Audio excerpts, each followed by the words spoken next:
حضرت آمینہ کے انتقال کے 5 دن بعد ام ایمن آپ صلی اللہ علیہ وسلم کو لے کر مکہ پہنچے۔ آپ کو عبد المطلب کے حوالے کیا۔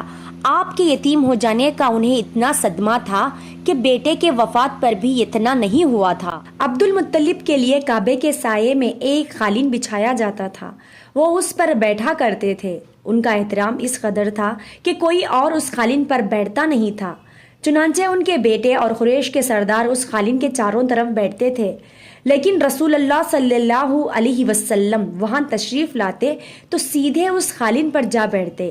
اس وقت آپ ایک تندرست لڑکے تھے، آپ کی عمر 9 سال کے قریب ہو چلی تھی۔ آپ کے چاچا عبد المطلب کے ادب کی وجہ سے آپ کو اس قالین سے ہٹانا چاہتے تو عبد المطلب کہتے، میرے بیٹے کو چھوڑ دو، اللہ کی قسم یہ بہت شان والا ہے۔ پھر وہ آپ کو محبت سے اس فرش پر بٹھاتے، آپ کی کمر پر شفقت سے ہاتھ پھیراتے، آپ کی باتیں سن سن کر حد درجہ خوش ہوتے رہتے۔ کبھی وہ دوسروں سے کہتے، میرے بیٹے کو یہی بیٹھنے دو، اسے خود بھی احساس ہے کہ اس کی بڑی شان ہے اور میری آرزو ہے یہ اتنا بلند رتبہ پائے جو کسی عرب کو اس سے پہلے حاصل نہ ہوا ہو اور نہ بعد میں کسی کو حاصل ہو سکے۔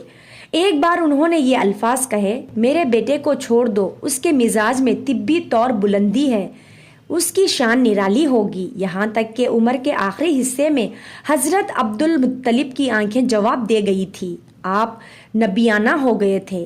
ایسی حالت میں ایک روز وہ اس قالین پر بیٹھے تھے کہ آپ تشریف لے آئے اور سیدھا اس قالین پر جا پہنچے۔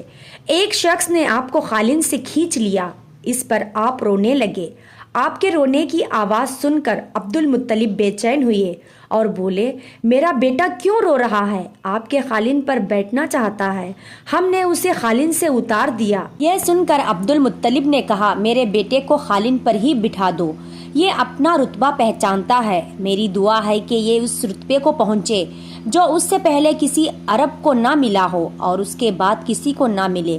اس کے بعد پھر کسی نے آپ کو قالین پر بیٹھنے سے نہیں روکا۔ ایک روز بنو مدلج کے کچھ لوگ حضرت عبد المطلب سے ملنے کے لیے آئے۔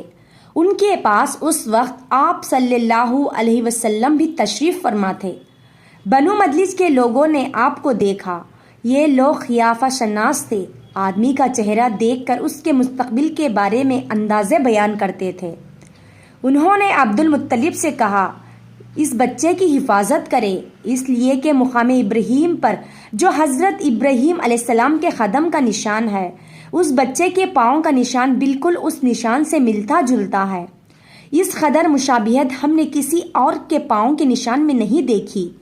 ہمارا خیال ہے یہ بچہ نرالی شان کا مالک ہوگا، اس لیے اس کی حفاظت کرے۔ مقام ابراہیم خانہ کعبہ میں وہ پتھر ہے جس پر حضرت ابراہیم علیہ السلام کعبے کی تعمیر کے وقت کھڑے ہوئے تھے۔ معجزے کے طور پر اس پتھر پر ابراہیم علیہ السلام کے پیروں کے نشان پڑ گئے تھے۔ لوگ اس پتھر کی زیارت کرتے ہیں، یہی مقام ابراہیم ہے۔ چونکہ آپ حضرت ابراہیم علیہ السلام کی نسل سے ہیں، اس لیے ان کے پاؤں کی مشابہت آپ میں ہونا قدرتی بات تھی۔ ایک روز حضرت عبد المطلب خانہ کعبہ میں حجر اسود کے پاس بیٹھے ہوئے تھے۔ ایسے میں ان کے پاس نجران کی عیسائی آ گئے، ان میں سے ایک پادری بھی تھا۔ اس پادری نے عبد المطلب سے کہا، ہماری کتابوں میں ایک ایسے نبی کی علامات ہیں جو اسماعیل کی اولاد میں ہونا باقی ہے، یہ شہر اس کی جائے پیدائش ہوگا، اس کی یہ نشانیاں ہوگی۔ ابھی یہ بات ہو رہی تھی کہ کوئی شخص آپ کو لے کر وہاں آ پہنچا۔ پادری کی نظر جو ہی آپ پر پڑی، وہ چونک اٹھا، آپ کی آنکھوں، کمر اور پیروں کو دیکھ کر وہ چلا اٹھا، وہ نبی یہی ہیں، یہ تمہارے کیا لگتے ہیں؟ عبد المطلب بولے، یہ میرے بیٹے ہیں۔ اس پر وہ پادری بولا، او تب یہ وہ نہیں، اس لیے کہ ہماری کتابوں میں لکھا ہے کہ ان کے والد کا انتقال ان کے پیدائش سے پہلے ہو جائے گا۔ یہ سن کر عبد المطلب بولے، یہ دراصل میرے پوتے ہیں، ان کے باپ کا انتقال اس وقت ہو گیا تھا جب یہ پیدا بھی نہیں ہوئے تھے۔ اس پر پادری بولا، ہاں یہ بات ہوئی نا، آپ ان کی پوری حفاظت کریں۔ عبد المطلب کی آپ سے محبت کا یہ عالم تھا کہ کھانا کھانے بیٹھتے تو کہتے، میرے بیٹے کو لے آؤ۔ آپ تشریف لاتے تو عبد المطلب آپ کو اپنے پاس بٹھاتے، آپ کو اپنے ساتھ کھلاتے۔ بہت زیادہ عمر والے ایک صحابی حیدہ بن معاویہ رضی اللہ تعالیٰ عنہ کہتے ہیں، میں ایک مرتبہ اسلام سے پہلے جاہلیت کے زمانے میں حج کے لیے مکہ معظمہ گیا۔ وہاں بیت اللہ کا طواف کر رہا تھا۔ میں نے ایک ایسے شخص کو دیکھا جو بہت بوڑھا اور بہت لمبے قد کا تھا۔ وہ بیت اللہ کا طواف کر رہا تھا اور کہہ رہا تھا، اے پروردگار، میرے سواری کو محمد کی طرف پھیر دے اور اسے میرا دست و بازو بنا دے۔ میں نے اس بوڑھے کو جب یہ شعر پڑھتے سنا تو لوگوں سے پوچھا، یہ کون ہے؟ لوگوں نے بتایا، یہ عبد المطلب بن ہاشم ہے۔ انہوں نے اپنے پوتے کو اپنے ایک اونٹ کی تلاش میں بھیجا ہے۔ وہ اونٹ گم ہو گیا ہے اور وہ پوتا ایسا ہے، جب بھی کسی گم شدہ چیز کی تلاش میں اسے بھیجا جاتا تو وہ چیز لے کر ہی آتا۔ پوتے سے پہلے یہ اپنے بیٹوں کو اس اونٹ کی تلاش میں بھیج چکے ہیں، لیکن وہ ناکام لوٹ آئے ہیں۔ اب چونکہ پوتے کو گئے دیر ہو گئی ہے، اس لیے پریشان ہیں اور دعا مانگ رہے ہیں۔ تھوڑی ہی دیر گزری تھی کہ میں نے دیکھا کہ آپ صلی اللہ علیہ وسلم اونٹ کو لے تشریف لے آ رہے ہیں۔ عبد المطلب نے آپ کو دیکھ کر کہا، میرے بیٹے، میں تمہارے لیے اس قدر فکر مند ہو گیا تھا کہ شاید اس کا اثر کبھی میرے دل سے نہ جائے۔ عبد المطلب کی بیوی کا نام رقیقہ بنت ابو سیفی تھا۔ وہ کہتی ہیں، قریش کئی سال سے سخت قحط سالی کا شکار تھے، بارشیں بالکل بھی بند تھے، سب لوگ پریشان تھے۔ اسی زمانے میں میں نے ایک خواب دیکھا۔ کوئی شخص خواب میں کہہ رہا تھا، اے قریش کے لوگوں، تم میں سے ایک نبی ظاہر ہونے والا ہے، اس کے ظہور کا وقت آ گیا ہے، اس کے ذریعے تمہیں زندگی ملے گی، یعنی خوب بارشیں ہوگی، سرسبزی اور شادابی ہوگی۔ اپنے لوگوں میں سے ایک ایسا شخص تلاش کرو جو لمبے قد کا ہو، گورے رنگ کا ہو، اس کی پلکیں گہنی ہو، بھویں اور ابرو ملے ہوئی ہو۔ وہ شخص اپنے تمام اولاد کے ساتھ نکلے اور تم میں سے ہر خاندان کا ایک آدمی نکلے، سب پاک صاف ہو اور خوشبو لگائے۔ وہ حجر اسود کو بوسہ دے، پھر سب ابو قبیس پر چڑھ جائے۔ پھر وہ شخص جس کا حلیہ بتایا گیا ہے آگے بڑھے اور بارش کی دعا مانگے، اور تم سب آمین کہو تو بارش ہو جائے گی۔ صبح ہوئی تو رقیقہ نے اپنا یہ خواب قریش سے بیان کیا۔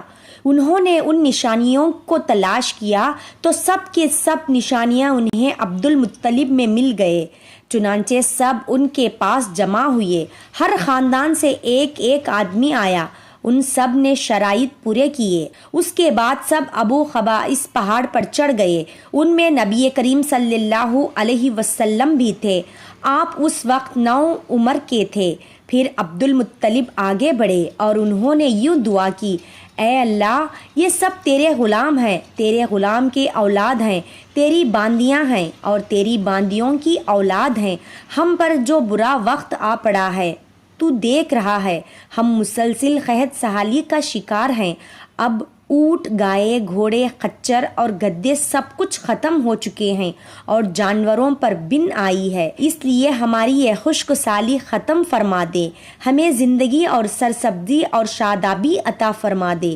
ابھی یہ دعا مانگ ہی رہے تھے کہ بارش شروع ہو گئی، وادیاں پانی سے بھر گئے۔ لیکن اس بارش میں ایک بہت عجیب بات ہوئی، اور وہ عجیب بات یہ تھی کہ قریش کو یہ سیرابی ضرور حاصل ہوئی، مگر یہ بارش قبیلہ قیس اور قبیلہ مضر کے قریب بستیوں میں بالکل نہ ہوئی۔ اب لوگ بہت حیران ہوئے کہ یہ کیا بات ہوئی کہ قبیلے پر بارش اور آس پاس کے سب قبیلے بارش سے محروم تمام قبیلوں کے سردار جمع ہوئے۔ اس سلسلے میں بات چیت شروع ہوئی۔ ایک سردار نے کہا، ہم زبردست قحط اور خشک سالی کے شکار ہیں، جبکہ قریش کو اللہ تعالیٰ نے بارش عطا کی ہے اور یہ عبد المطلب کی وجہ سے ہوا ہے، اس لیے ہم سب ان کے پاس چلتے ہیں۔ اگر وہ ہمارے لیے دعا کریں گے تو شاید اللہ ہمیں بھی بارش دے دے۔ یہ مشورہ سب کو پسند آیا، چنانچہ یہ لوگ مکہ معظمہ میں آئے اور عبد المطلب سے ملے۔ انہوں نے سلام کیا، پھر ان سے کہا، اے عبد المطلب، ہم کئی سال سے خشک سالی کے شکار ہیں، ہمیں آپ کی برکت کے بارے میں معلوم ہوا، اس لیے مہربانی فرما کر آپ ہمارے لیے بھی دعا کریں، اس لیے کہ اللہ نے آپ کی دعا سے قریش کو بارش عطا کی ہے۔ ان کی بات سن کر عبد المطلب نے کہا، اچھی بات ہے، میں کل میدان عرفات میں آپ لوگوں کے لیے بھی دعا کروں گا۔ دوسرے دن صبح سویرے عبد المطلب میدان عرفات کی طرف روانہ ہوئے۔ ان کے ساتھ دوسرے لوگ کے علاوہ ان کے بیٹے اور اللہ کے رسول صلی اللہ علیہ وسلم بھی تھے۔ عرفات کے میدان میں عبد المطلب کے لیے ایک کرسی بچھائی گئی، وہ اس پر بیٹھ گئے۔ نبی اکرم صلی اللہ علیہ وسلم کو انہوں نے گود میں بٹھا لیا، پھر انہوں نے ہاتھ اٹھا کر یوں دعا کی، اے اللہ، چمکنے والے بجلی کے پروردگار اور کھڑکنے والے گرج کے مالک، پالنے والوں کے پالنے والے اور مشکلات کو آسان کرنے والے، یہ قبیلہ قیس اور قبیلہ مضر کے لوگ ہیں، یہ بہت پریشان ہیں، ان کے کمرے جھک گئے ہیں، یہ تجھ سے اپنی لاچاری اور بے کسی کی فریاد کرتے ہیں اور جان و مال کی بربادی کی شکایت کرتے ہیں۔ بس اے اللہ، ان کے لیے خوب برسنے والے بادل بھیج دے اور آسمان سے ان کے لیے رحمت عطا فرما، تاکہ ان کے زمینیں سرسبز ہو جائے اور ان کی تکلیفیں دور ہو جائے۔ عبد المطلب ابھی یہ دعا کر ہی رہے تھے کہ ایک سایہ بادل اٹھا، عبد المطلب کی طرف آیا اور اس کے بعد اس کا رخ قبیلہ قیس اور بنو مضر کی بستیوں کی طرف ہو گیا۔ یہ دیکھ کر عبد المطلب نے کہا، اے قریش کے لوگوں، تمہیں سیرابی حاصل ہو گئی ہے۔ چنانچہ یہ لوگ جب اپنی بستیوں میں پہنچے تو وہاں بارش شروع ہو چکی تھی۔